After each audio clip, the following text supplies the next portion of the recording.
Bismillahirrahmanirrahim. Assalamualaikum warahmatullahi wabarakatuh. Alhamdulillah allazi hadana li hadza wa ma kunna linahtadiya laula an hadana Allah. Ahmaduhu subhanahu wa ta'ala wa ashkuruhu. Allahumma sholli ala sayyidina Muhammad adada ma fi ilmi lahi sholatan daimatan bidawami mulkilah amma ba'd. Raditu billahi robba wa bi islami dina wa bi Muhammadin nabiyya wa rasulah. Sahibul fudola wal mukarram, alimul wal ulama, syahadatul kiram, Jami'u asatid wal mukarram wa ya ikhwani allazi yahduru fi masjid Jami' Amanan, hafizakumullah wa ri'akum. Rabbi shrah li sadri wa yassir li amri wa hlul 'uqdatam min lisani yafqahu qawli. Amma ba'd. Ayyuhal ikhwanul kiram, insyaallah subuh kita sekarang kita kupas judulnya ini bahala atau pahala ya, dalam musibah. Jadi musibah itu ada yang sifatnya bahala, ada yang sifatnya pahala. Kemudian kenapa kejadian dan nasib yang dialami oleh manusia itu masing-masing berbeda gitu ya.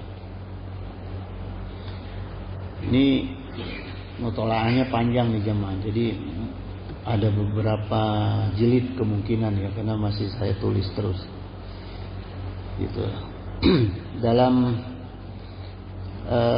perkara tauhidnya yang pasti bahwa setiap kejadian di langit dan di bumi dan semua kejadian yang menimpa kepada manusia adalah atas iradah dan izin Allah Subhanahu wa taala. Yang pasti itu. Wa qala Nabi sallallahu alaihi wasallam an Abi Abbas Abdullah ibni Abbas radhiyallahu anhu. Jadi diriwayatkan dari Ibnu Abbas, Abu al-Abbas Abdullah bin Abbas radhiyallahu anhuma qala kuntu khalafan Nabi sallallahu alaihi wasallam yauman faqala. Jadi suatu saat Ibnu Abbas ini bercerita, saya berada di belakang Nabi sallallahu alaihi wasallam. Kemudian Rasulullah sallallahu alaihi wasallam itu bersabda kepada Ibnu Abbas, "Ya gulam, wahai anakku, ini u'alimaka kalimah gitu. Aku akan mengajarkan kamu beberapa kalimat. Ahfadilaha yahfadka gitu." Jadi pertama Rasulullah SAW mengatakan jagalah Allah. Ya. Yahfadka, maka Allah akan menjaga kamu. Gitu. Ahfadilaha, jagalah Allah, tajidu tujahaka gitu. Maka Allah akan selalu berada di hadapan kamu. Ya. Iza sa'alta fas'ahlillaha, jika kamu mintalah hanya kepada Allah gitu ya. Maka fas'alillaha, maka mintalah hanya kepada Allah gitu. Jadi kalau kita ingin bermohon, ya mohonnya kepada Allah. Wa iza sta'anta fasta'in billahi gitu. Dan jika engkau memohonkan pertolongan, mohonlah hanya kepada Allah. Gitu. Wa'lam anal ummata law ijtima'at gitu. Dan ketahuilah ya,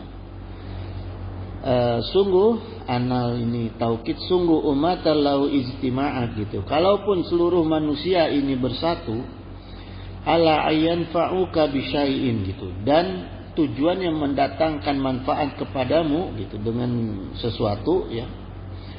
Jadi seluruh manusia seluruh dunia ini bersatu ingin memberikan manfaat sesuatu kepada kita, lam yang fa'uka gitu, tidak akan dapat memberikan manfaat kepada kamu illa bisyai'in qad katabahu Allahu laka, kecuali dengan sesuatu yang sungguh telah Allah tetapkan. Tetapkan laka kepada kamu gitu ya. Wa in istama'u ala ayat duruka bisyai'in, dan bila mereka berkumpul untuk mencelakakan kamu dengan sesuatu, lam yaduruka, mereka tidak akan dapat mencelakakan kamu illa bisyai'in qad katabahu Allahu 'alaika, kecuali apa yang telah Allah tetapkan bagimu. Rufi'atil aqlamu, pena telah diangkat, wajaffatis suhuf, dan lembaran-lembaran catatannya sudah kering ya. Jadi rawahu Tirmizi ya. Jadi diriwayatkan oleh Tirmizi. Hadisnya ini sifatnya hadisun hasan sahih. Jadi sifatnya hadis ini hasan dan sahih. Kuat sekali hadis ini. Nah, kemudian hadis yang disampaikan oleh Rasulullah SAW tadi itu nyambung dengan firman Allah bahwa sesungguhnya kitalah yang sangat membutuhkan Allah, karena Allah lah yang maha berkuasa, Allah lah yang maha kaya.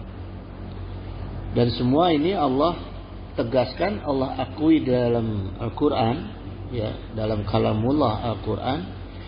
Ya ayuhan nas antumul faqara'u illallah illahi illallih gitu, illallahi. Ini enggak ada jabarnya, jadi ilallahi gitu ya.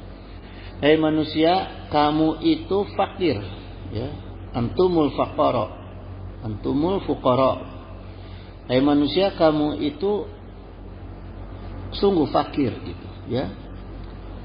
Jadi kamu yang menghendaki kepada Allah ya. Antumul ilallah. Jadi kamu yang membutuhkan Allah. Wallahu huwal ghaniyul hamid gitu. Dan Allah itu yang maha kaya ya, lagi maha terpuji gitu. Ya, jadi kita ini sesungguhnya betul-betul sangat membutuhkan Allah, karena makhluk sebanyak apapun, sekuat apapun tidak akan bisa merubah keadaan kita kecuali kehendak Allah ya.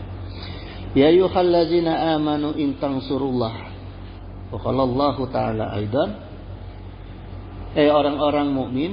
Nah, jadi dari dua hadis dan ayat Quran tadi, Fatir ayat 15 tadi, Allah memberitahu caranya bagaimana supaya bisa mendekat kepada Allah dan mendapatkan ridho dan rahmatnya Allah. Caranya itu yang diajarkan oleh Allah Subhanahu wa taala, ya ayyuhallazina amanu in tansurullah gitu. Jadi ya orang-orang yang beriman, kalau kamu menolong Allah, jadi bukan Allah minta tolong ya, tapi maknanya kalimatnya tuh gini, bukan Allah minta tolong kepada kita, tapi Allah menjanjikan ya. Jadi kalimatnya tuh amanu intang surullah gitu. Jadi kalau kamu menolong Allah gitu ya. Jadi Allah bukan minta tolong, beda. Tolonglah aku, beda. Jadi kalau kamu menolong Allah, maknanya di sini agama Allah, ya. Kadang-kadang kan ada orang yang nggak suka sama Islam, masa Tuhannya minta tolong katanya. Di sini kalimatnya dia nggak paham. Kalimatnya di sini janjinya Allah. Ya, janjinya Allah bagi orang-orang yang menolong Allah, menolong agama Allah. Itu yang surkum wa yusabbit aqdamakum gitu. Maka Allah akan menolong balik kalian dan Allah pasti akan buktikan wa yusabbit ya. Di sini ditegaskan oleh Allah aqdamakum. Jadi Allah itu pasti akan buktikan dan Allah akan tunjukkan kepada kalian. Jadi kadang ada orang yang bilang saya buktikan tapi nggak ditunjukin. Kalau ini tegas Allah buktikan dan langsung Allah tunjukkan, artinya nyata. Pertolongan Allah itu nyata untuk orang-orang yang memberikan pertolongan kepada agamanya Allah. Karena apa jamaah? Karena gini ya, kenapa yang Allah janjikan itu kita menolong agama Allah? Jadi kalau kita telaah, karena di dalam agamanya Allah itu isinya adalah aturan-aturannya Allah. Semua aturannya Allah itu adalah jaminan keselamatan ya dan kenikmatan bagi kita untuk hidup di dunia maupun di akhirat gitu, ya. Jadi itu yang harus kita yakini, kita pahami gitu. Jadi apa perlunya dengan agamanya Allah? Ya kita yang perlu. Ya, Allah nggak memerlukan kita yang perlu. Makanya Allah kasih janji gitu. Tujuannya apa? Supaya kita merasa perlu. Bagaimana caranya supaya merasa perlu? Pelajari, ngaji tentang Al-Quran, ngaji tentang Sunnah, ngaji tentang agama Allah. Ya, karena di situ kita akan bisa menemukan janjinya Allah tadi. Waqala Nabi SAW, jadi Rasulullah SAW itu pernah bertanya kepada Muaz bin Jabal radhiyallahu an, ya Muaz, atadri ma haqqullahi 'alal ibadi? Wahai Muaz, tahukah kamu apa hak Allah yang wajib dipenuhi oleh para hambanya? Wa ma haqqul ibadi 'ala Allah, dan apa haknya hamba Allah atas Allah. Jadi dua-dua ini, baik Allah dan kita sebagai hamba Allah punya hak. Allah punya hak kepada kita, kita punya hak kepada Allah. Kemudian dijawab oleh Muaz, qultu Allah wa rasuluhu a'lam. Allah dan Rasulnya yang mengetahui. Wa qala Nabi sallallahu alaihi wasallam, qala haqqullahi 'alal ibadi gitu. Haqqullahi 'alal ibadi. Hak Allah yang wajib dipenuhi oleh para hambanya, an ya'buduhu wa la yusriku bihi syai'an gitu. Jadi hak Allah yang wajib ya, karena itu hak lawannya wajib. Jadi hak Allah artinya wajib bagi kita untuk memenuhi haknya Allah. Ya. Yaitu beribadah hanya kepada Allah dan tidak berbuat syirik kepada Allah. Ya, tidak menyekutukan Allah dengan sesuatu apapun. Maknanya sesuatu apapun seluruh makhluk. Gitu. Jadi bukan hanya kepada keris, kepada batu besar, ya, atau kepada apapun benda, tapi juga makhluk Allah. Syai'an di sini makhluk Allah maksudnya juga kepada manusia. Jadi kita kalau terlalu minta tolong kepada manusia, terlalu minta kepada manusia, hati-hati. Ya, ini juga bisa menjadi syirik kecil. Karena kita ada ketergantungan. Ini kalau nggak ditolong sama si fulan, kita nggak akan berhasil nih cita-cita kita, nggak boleh. Ya, nggak boleh. Tetap walaupun kepada ulama minta doa, gitu ya. Minta doa pada ulama, minta bantuan pada ulama. Terus kita berharap banget karena ulama ini istajab. Jangan begitu. Gitu. Karena bukan makhluknya. Yang penting itu Allahnya gitu, ya. Karena ulama juga ada jemaah. Dulu itu ada seorang syekh yang ibadahnya sangat tinggi, ya. Ibadahnya sangat kuat. Kemudian diintip oleh malaikat di Lauhul Mahfuz. Ternyata tulisannya itu dia itu ahli nar. Tulisannya dia ahli nar. Padahal seorang ahli ibadah yang berilmu tinggi dan beramal soleh. Ternyata dia ahli nar. Dia sampaikan nih ke si ulama ini, ke syekh ini oleh malaikat. Ya Syekh, anta percuma ibadah kuat, ilmu tinggi, soleh, ternyata anta di Lauh Mahfuz itu tulisannya ahli nar. Ya. Ditegaskan oleh malaikat, dibocorin rahasianya. Kata ulama itu, kata Syekh itu, beliau mengatakan kepada malaikat, saya nggak peduli. Karena ibadah saya ini, amal soleh saya ini, ilmu saya ini bukan cari surga dan neraka, Saya hanya mencari keridhaan Allah. Saya hanya mencari rahmat Allah. Balik lagi malaikat tuh ke Lauh Mahfuz, diintip, tulisannya udah dirubah jadi ahli jannah. Gitu, ya. Jadi hati-hati terhadap makhluk. Jangan terlalu apa ya. Kita tetaplah Allah. Gitu. Akidah itu hanya kepada Allah, jangan dicampur-campur. Termasuk juga akidah kita tercampur kepada keyakinan bahwa kita adalah turunan si anu, fulan, bahkan turunan Rasulullah sekalipun. Ya. Jangan membanggakan orang tua mendapat jaminan. Sekalipun turunan Rasulullah SAW dijamin oleh Allah, kecuali yang kufur. Kalau dosa dijamin dimudahkan ampunannya oleh Allah bagi keturunannya Rasul, kecuali yang kufur. Ya kalau kehendak Allah jadi kufur kan bisa aja. Gitu. Ya, gitu. Itu jemaah. Jadi kesimpulannya, kenapa nasib manusia itu berbeda-beda?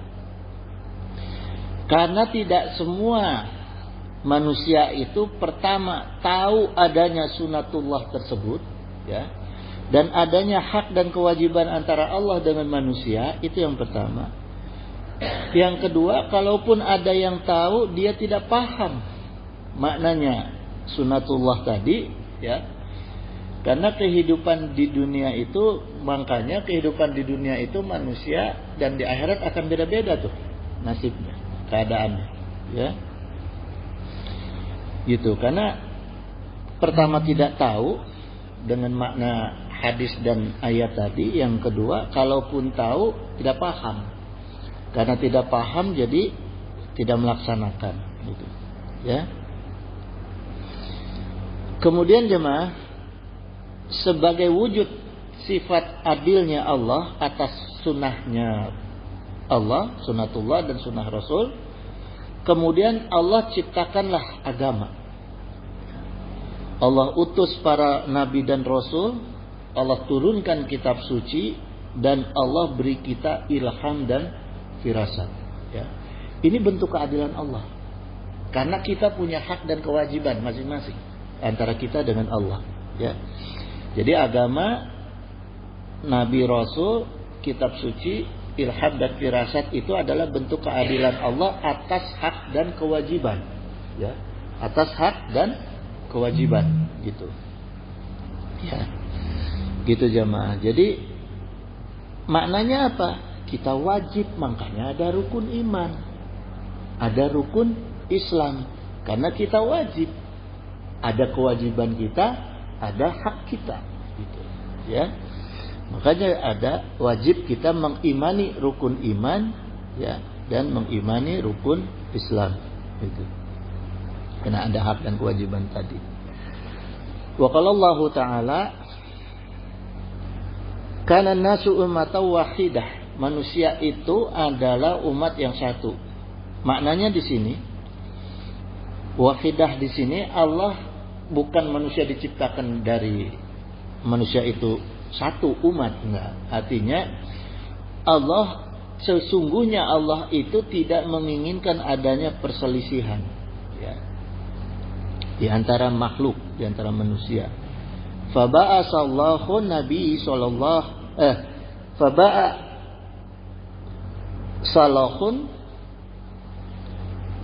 faba'asallahu nabi, ya, mubasyirina, gitu. Maka Allah mengutus para nabi sebagai pemberi peringatan, supaya tidak ada perselisihan, tidak ada saling pukul, saling bunuh. Ya, Allah utuslah Rasulullah SAW untuk memberi peringatan. Wa munzirina wa anzala wa anhumul kitaba bil haq. Ya. Dan Allah menurunkan bersama mereka kitab suci yang benar. Ini kenapa saya sampaikan jemaah? Ya. Artinya gini. Sesungguhnya kalau orang-orang yang beragama, yang memenuhi kewajiban dan haknya dengan Allah, sehingga mereka beriman kepada agama, beriman kepada kitab suci, kepada para nabinya, para rasul Allah, maka tidak akan terjadi pemukulan, pembunuhan, tidak akan terjadi. Ya. Gitu. Ini kalau sampai ada manusia yang memukul, apalagi membunuh, berarti dia tidak punya agama. Ya. Saat itu dia tidak beragama. Ya. Gitu. Makanya kita gampang aja lihat kalau ada orang sentak sengor, mukul, marah-marah, dia nggak beragama. Gitu. Gitu jemaah. Ya. Karena semua yang Allah turunkan terkait dengan hak dan kewajiban kita sebagai makhluk kepada Allah itu hanya untuk orang-orang yang berakal. Gitu. Ya. Nah, terus sekarang pertanyaannya gini, kenapa masih ada manusia yang sesat? Ya. Karena keseimbangan ini, saya cerita keseimbangan ya. Selain Allah menciptakan nabi, rasul, kitab suci, ya untuk memenuhi kewajiban dan hak tadi, untuk keseimbangan Allah juga menciptakan makhluk lain seperti malaikat, jin, setan, iblis. Ya, itu kan keseimbangan. Keseimbangan di antara kitab suci ya, para nabi dan rasul. Nah, semua ini mempengaruhi akal dan jiwa manusia, jemaah. Ya. Karena itulah kita harus saling mengenal betul siapa musuh-musuh kita dan siapa teman kita. Siapa yang bisa dijadikan teman, siapa yang harus wajib kita jadikan musuh gitu. Ya, supaya hak dan kewajiban kita itu jalan dengan baik gitu, dan kita dapat jaminan dari Allah. Ya. Wa qala Allah Ta'ala, nah Allah juga jelaskan di dalam Al-Quran surat Fatir ayat 6, Inna syaitana lakum aduun, sungguh setan itu adalah musuh bagimu. Fatakhizuhu aduwa, maka jadikanlah ia musuh. Ya. Inna mayad'u isbahu liyakunu min ashabis syair gitu. Sungguh setan-setan itu, kerjaannya setan-setan itu memanggil orang-orang lain turunan Adam untuk menjadi golongannya, mengikuti golongannya ya, supaya jadi penghuni neraka gitu. Ya. Jadi siapa yang tergoda mengikuti sifat setan, maka dia jadi golongan setan. Karena setan itu setiap detik mencari teman sebanyak-banyaknya untuk nemenin dia di neraka gitu. Ya. Nah, sekarang pemahamannya gini ya. Setan manggil itu, ngajak-ngajak kita itu pakai sarana. Walaupun sifat bentuknya sifat, tapi ada sarana. Tadi dikatakan hizb itu kumpulan, golongan. Jadi harus ada sarana. Karena kalau tidak ada kumpulan golongan, tidak ada sarana. Ya. Kalau kita berkumpul, terus kemudian kita keluar dari masjid ini, kalau kita bukan satu golongan, satu kelompok yang diikat, kita hanya bisa dikatakan sebagai jamaah saja. Ya. Makanya jamaah itu kadang ngaji, kadang enggak. Karena tidak ada ikatan golongan. Ya. Itu disebut hizbu. Nah, ini dijadikan sarana oleh setan. Hizbu ini golongan. Makanya ada organisasi, ada partai, ada ikatan-ikatan kekeluargaan. Ini sarana. Ada yang bisa dijadikan sarana jalannya setan, ada yang bisa dijadikan sarana untuk jalannya malaikat. Ya, namanya hizb. Bukan hizbu tahrir, ya. Jangan salah, hizbunya aja. Nah, ini sarana jemaah. Ya. Makanya gini jemaah.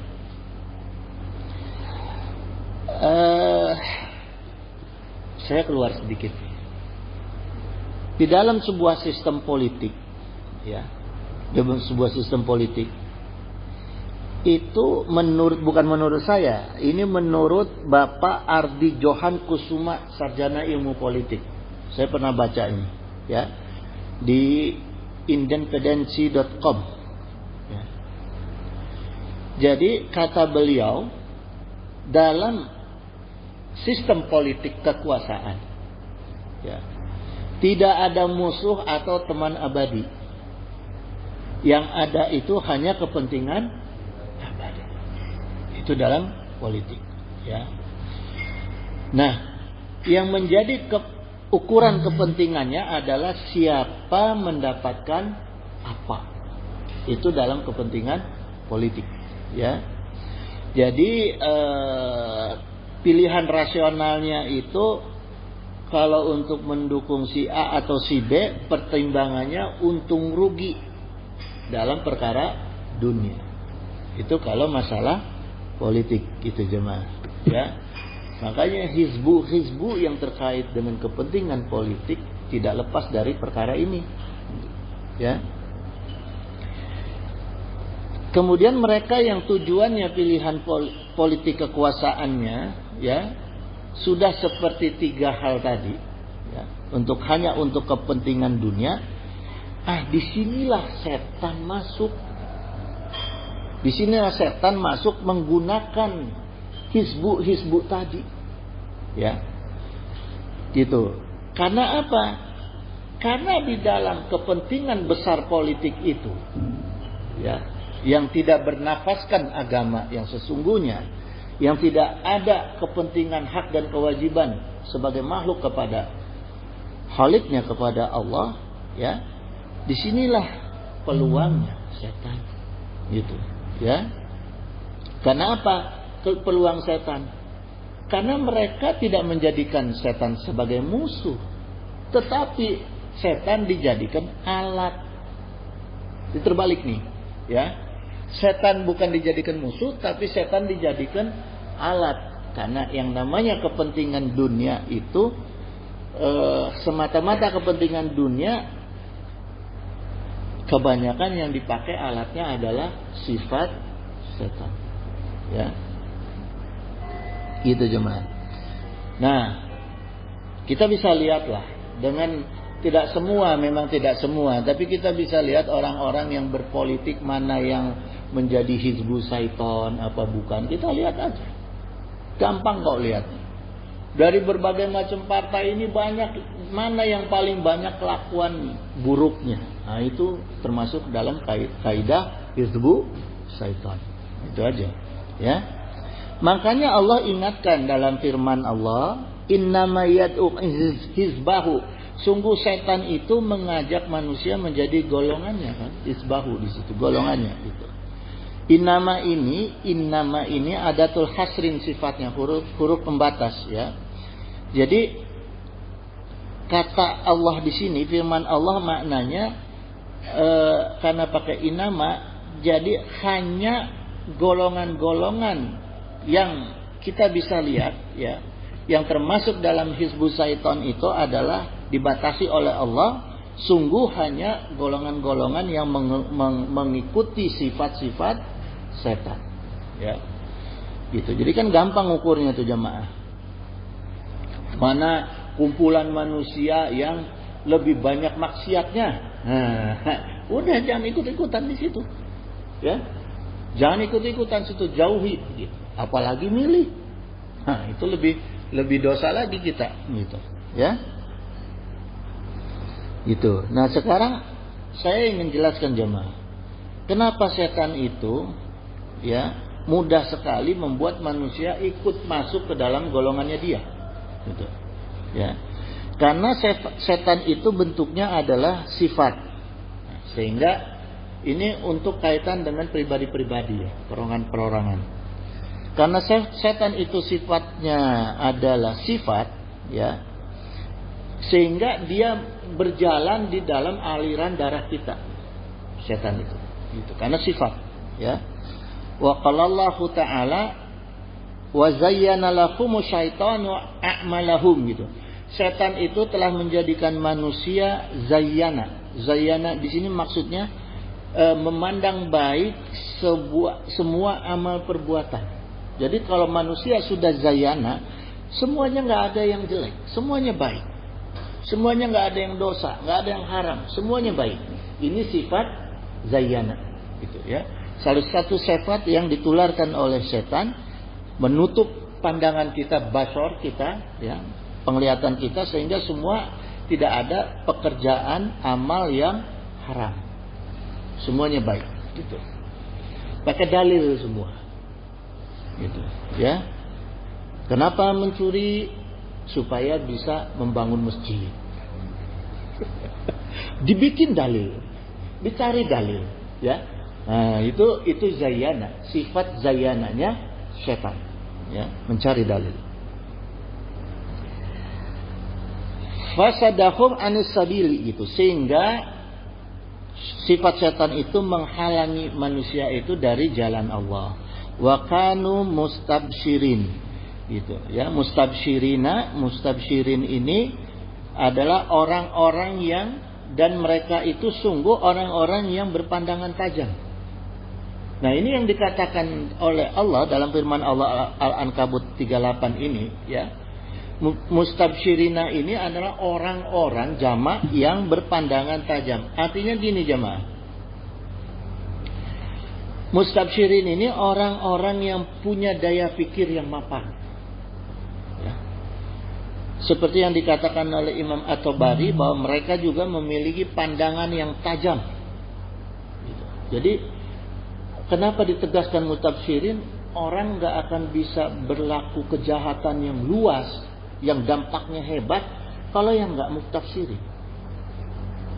Orang bodoh itu kejahatannya paling hasil daya kerugiannya berapa sih? Nyolong ayam berapa sih? Ya? Nyolong kambing, nyolong sapi, nyolong mobil, berapa kerugian yang ditimbulkan oleh dia? Makanya mereka tidak masuk dalam golongan mustabsyirin, ya. Golongan mustabsyirin ini dibagi 3 jemaah.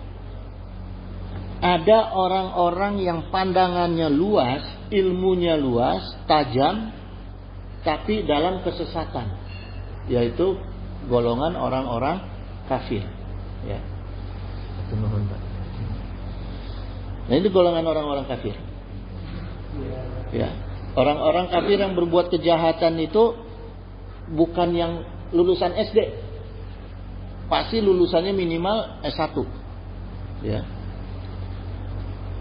Yang kedua, orang-orang yang bangga dengan kesesatannya, yang mustabsyirin itu orang-orang yang munafik, gitu.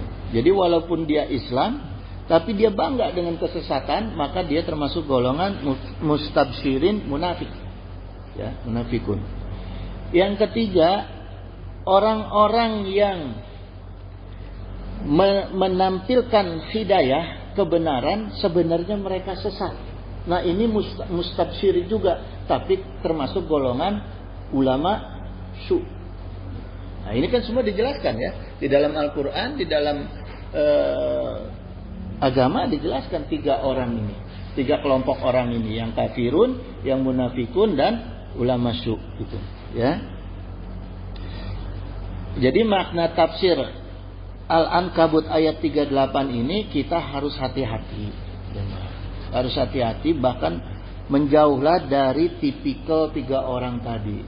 Orang kafir yang mustabsyirin, orang munafik yang mustabsyirin, dan ulama su yang mustabsyirin, gitu, ya. Karena perbuatan mereka itu sesat dan menyesatkan, dan dampaknya luas, gitu. Dampaknya sangat luas, gitu, ya. Kemudian gini, kelompok-kelompok mustabsyirin tadi, ya, ketika dia terjerumus sifat setan, justru dia akan berkoalisi dengan setan. Jadi tidak menjadikan setan sebagai musuh, tapi dia akan menjadikan setan sebagai koalisi, ya. Bahkan dia memanfaatkan ilmunya setan. Bahkan dia juga memanfaatkan kekuatannya iblis. Nah, ini saya jelaskan nanti perbedaan setan dengan iblis, ya. Jadi gini jamaah, karena setan itu sifat sifatnya adalah sifat jelek, sifat yang mencelakakan, ya, maka setan itu banyak berdiam, bertempat di pikiran kita, di otak kita, menyusun siasat, menyusun makar. Itu pekerjaannya setan, ya, karena adanya di otak nih, di kepala, dipikirin sama dia. Makanya Allah ciptakan akal. Akal berbeda dengan otak, ya. Nah, kemudian gini, otaknya setan ini kalau sudah pada puncaknya, mata manusia jadi gelap. Begitu manusia matanya gelap, fungsi setan sudah dialih tugaskan kepada iblis, karena eksekutornya adalah iblis, gitu, ya. Jadi setan dan iblis ini dua makhluk yang berbeda, tapi punya pengaruh yang kuat, gitu, ya. Jadi dalam kitab Al-Mu'jam Al-Wasit, kata setan itu dari syutun. Syutun artinya jauh, ya. Setan itu jauh dari rahmat Allah. Dalam kitab Al-Amul Jinni Wasyayatin, ini halaman 16, beliau mengatakan gini, As-syaitanu fil lugatul Arabi, kata setan itu dalam bahasa Arab, yutlaqu ala kulli adil mutamarodin, gitu, digunakan untuk menyebutkan bahwa makhluk itu yang melebihi batas dan suka memberontak. Jadi disifatkan setan itu adalah makhluk, ya, yang suka melebihi batas dan memberontak. Jadi kalau ada sifat di kita, di diri kita itu, kita suka melebihi batas, makan berlebihan, minum berlebihan, yang halal-halal pun berlebihan, apalagi yang haram, ya. Kemudian jiwanya kita selalu memberontak, nggak terima dinasehatin, nggak terima diingetin. Nah, itu adalah ciri khas sifat setan. Ini supaya kita mengenal nih, introspeksi diri nih, ya, kita mengenal diri kita. Oh, kita lagi ada setan nih, lagi kuat setan. Nah, cirinya itu salah satunya, ya. Ketika kita sedang ingin berlebihan, ketika kita sedang ingin memberontak, itu setan sedang mempengaruhi otak kita, ya, dan jalan darah kita, gitu.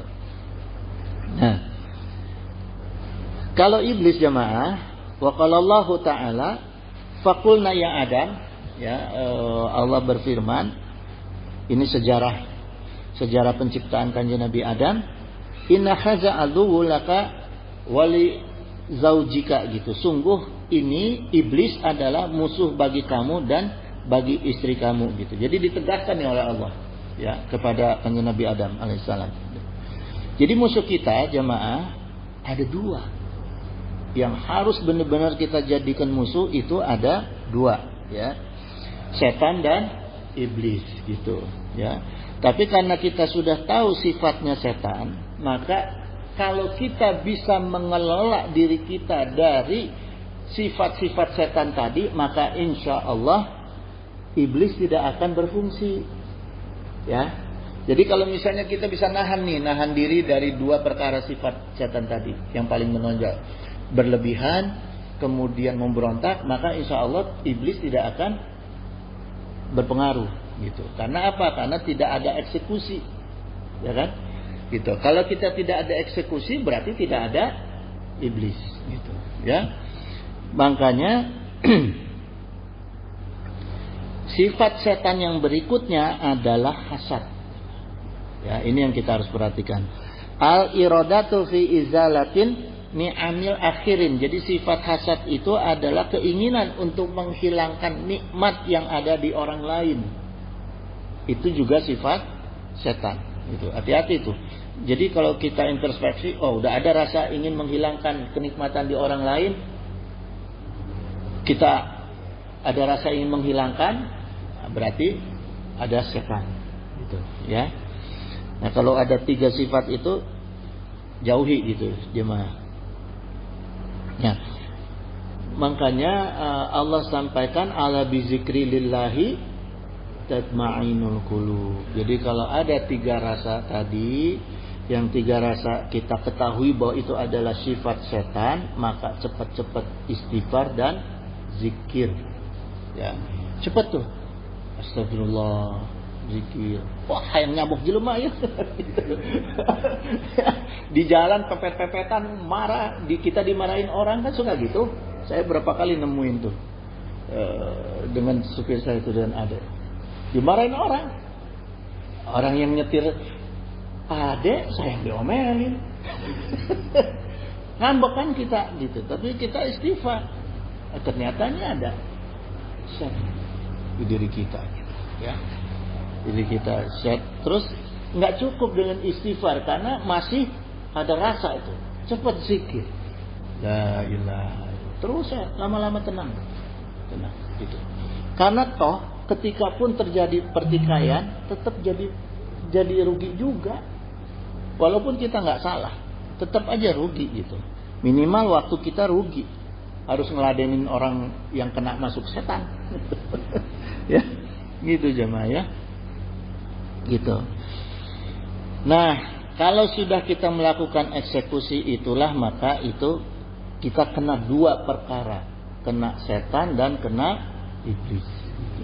Ya, itu jemaah. Jadi vitamin diri kita itu, untuk vitamin jiwa kita itu adalah sholat, ibadah, zikir dan istighfar.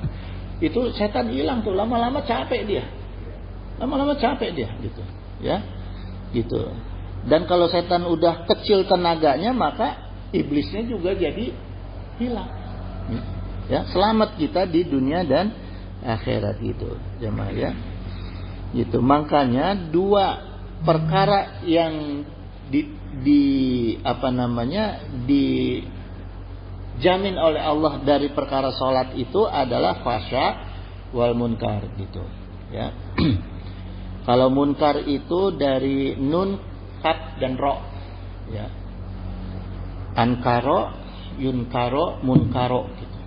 Jadi perkara-perkara yang keji, yang melanggar norma-norma agama, norma budaya, ya, norma kebaikan yang ditolak oleh akal dan naluri, itu munkar.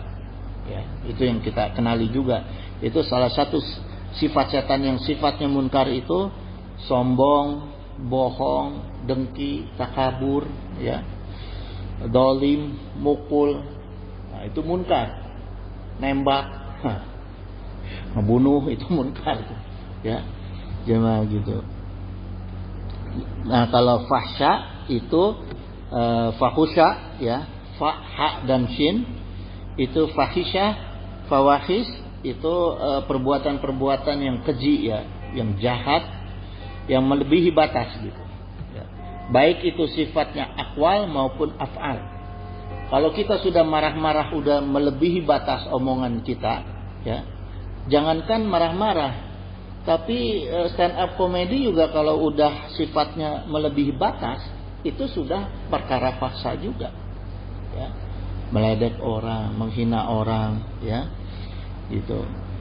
Seperti zina, LGBT, ya, itu termasuk fahsya gitu. Gitu jemaah. Makanya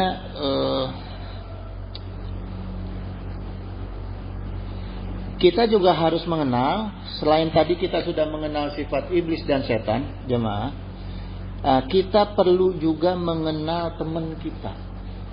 Tadi yang kita kenali kan adalah musuh kita, ya.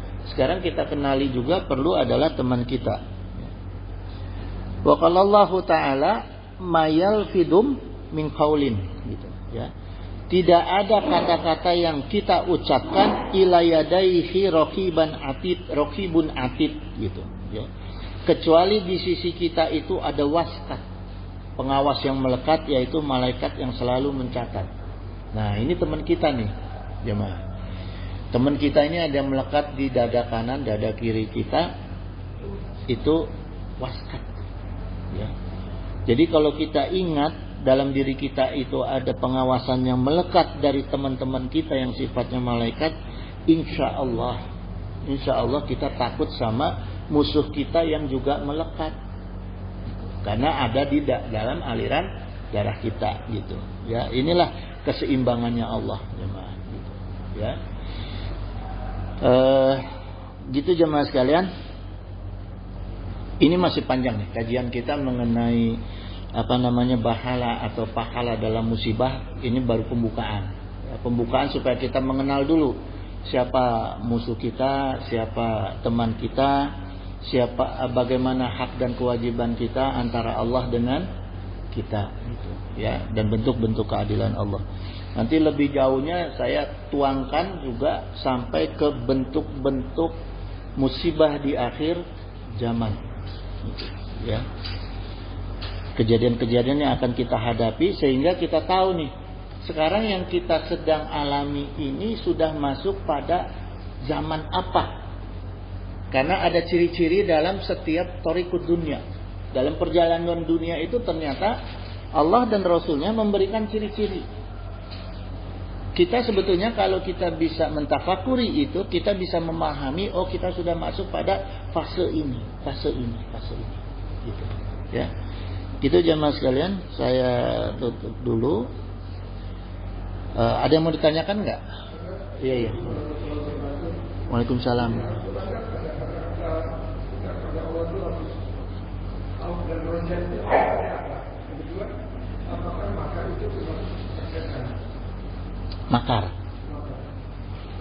Makar pasti sifat setan, kalau enggak akan dibalas. Kalau kebaikan Allah enggak perlu balas, tapi Allah kasihkan kita hadiah. Kalau balas itu pasti sifatnya makar. Ya. Gitu. Kecuali hianat Allah paling hindari itu. Ya. Sifat setan yang paling Allah hindari, tidak akan Allah lakukan adalah khianat. Pekerjaan khianat Allah tidak. Itu seburuk-buruknya pekerjaan iblis. Khianat. Ya. Karena Allah nggak akan balas itu.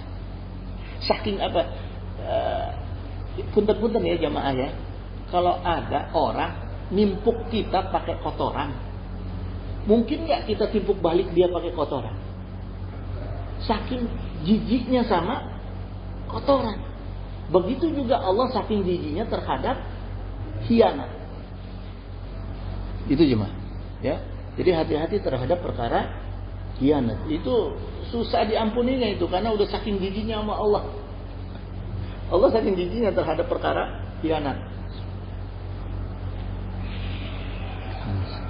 Apalagi Pak?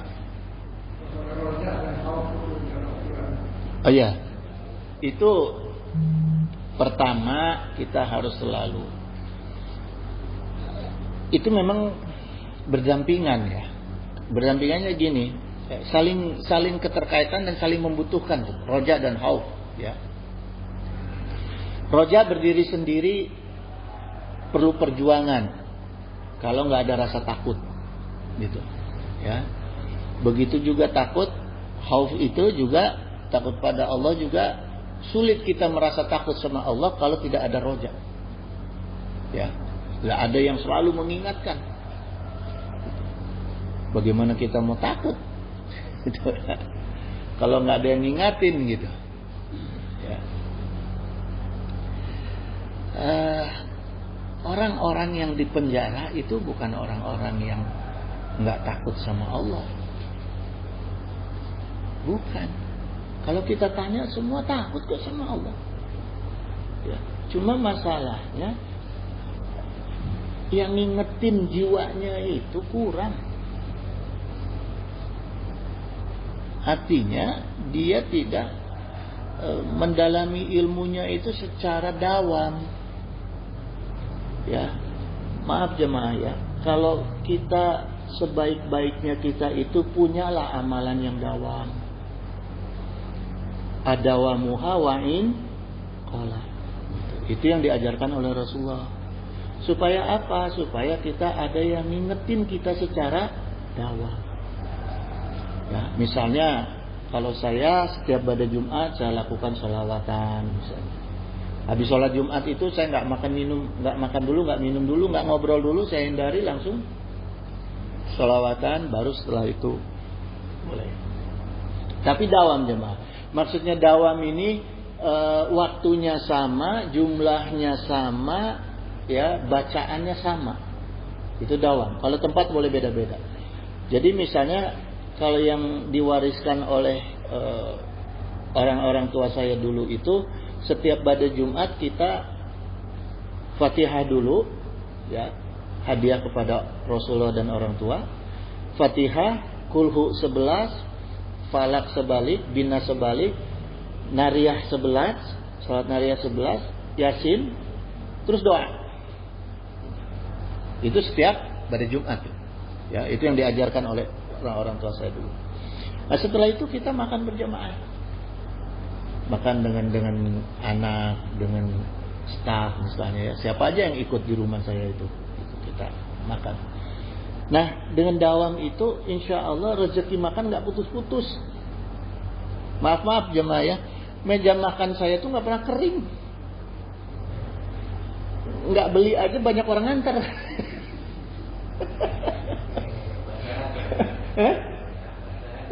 Karena dawam ngasih makan. Dawam ngasih makan minimal seminggu sekali. Selain itu kita juga selalu diingetin, masa sih nggak malu sama Allah sama Rasul? Tiap Jumat diingetin lagi, tiap Jumat diingetin lagi gitu. Ya. Kenapa perlu ada ibadah tambahan yang sifatnya dawam, sunnah dawam ini? Karena yang namanya ibadah wajib kita hanya menyangka bahwa kadang-kadang kita hanya berpikir, ada ini mah kewajiban. Ya. Suka menyepelekan walaupun melaksanakan. Itu dalam perkara wajib. Kalau sunnah kan ada keterpaksaan itu. Ada panggilan khusus namanya sunnah. Ya jemaah. Ada lagi nggak ya kira?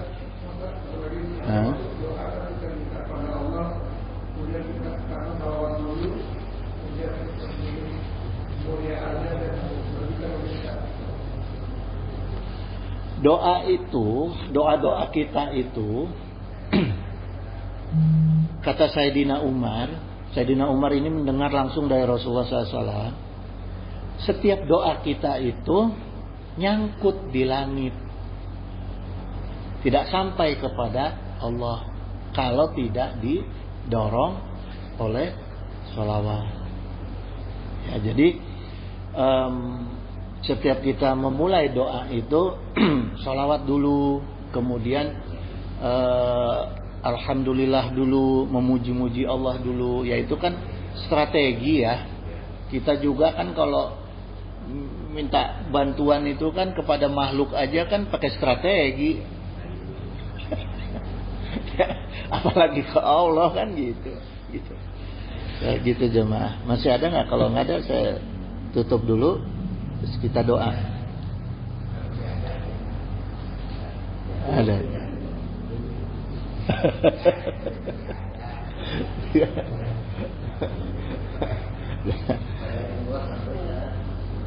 Udah ya, saya tutup dulu ya. Wallahul musta'in ala kulli hal. Jadi semoga Allah menolong kita dalam berbagai hal. Innahu sami'un qaribun mujibud da'wah wa yaqdiyal hajah. Subhanaka Allahumma wa bihamdika asyhadu an la ilaha illa anta astaghfiruka wa atubu ilaik. Wallahul muwaffiq ila aqwamit thoriq. Wassalamualaikum warahmatullahi wabarakatuh. Allahumma shalli wa sallim wa barik ala sayyidina wa syafi'ina wa habibina maulana Muhammad wa sallim wa radhiyallahu ta'ala an sadatina sabi sayyidina Rasulillahi ajma'in. Amin ya Allah ya mujibu da'wati sa'ilin. Allahumma inna nas'aluka minan ni'mati tamamaha wa minal ismati dawamaha wa minar rahmati sumulaha wa minal afiyati husulaha wa minal isyi'abada wa minal umuri asada wa minal isani atanah wa minal ilani amah wa minal fadli azabah wa minal lufi anfa'ah. Allahumma kun lana wa la takun alaina. Allahumma ahtim bi sa'adati ajalana wa haqid bi ziyadati amalana wa khrum bil afiyati guduwana wa asalana wa za'a ila rahmatika masirana wa ma'alana wa subhasi jali afika ala zunubina wa muna alaina bi islahi uyubina واجعل تقوى زودنا وفي دينك اجتهادنا وعليك توكلنا واعتمادنا وثبتنا على نهج الاستقامة وعزنا في الدنيا من موجبات ندمة يوم القيامة وخفف عنا ثقل الأوزار وارزقنا عيشة أبرار واقنا واصرف عنا شر الأشرار واتق رقابنا ورقاب آبائنا وأمهاتنا وإخواننا ووالدنا وعشيرتنا وزوجاتنا برحمتك يا عزيز يا غفار يا شكار يا حليم يا جبار يا الله يا الله يا رحمن يا رحيم يا أرحم الراحمين إنك على كل شيء قدير وبإجابة جدير اللهم اغفر لنا يا غفور وارحمنا يا رحيم اللهم اكشف عنا واصرف عنا وادفع عنا البلاء والوباء والغلاء والطاعون وفتن ومحن وهموم وغموم وغروب وأحزان وشدائد وشر الأعداء وشر الظالمين ما لا يحصفه غيرك وصلى الله على سيدنا محمد وعلى آله وصحبه وسلم سبحان ربك رب العزة عما يصفون وسلام على المرسلين والحمد لله رب العالمين.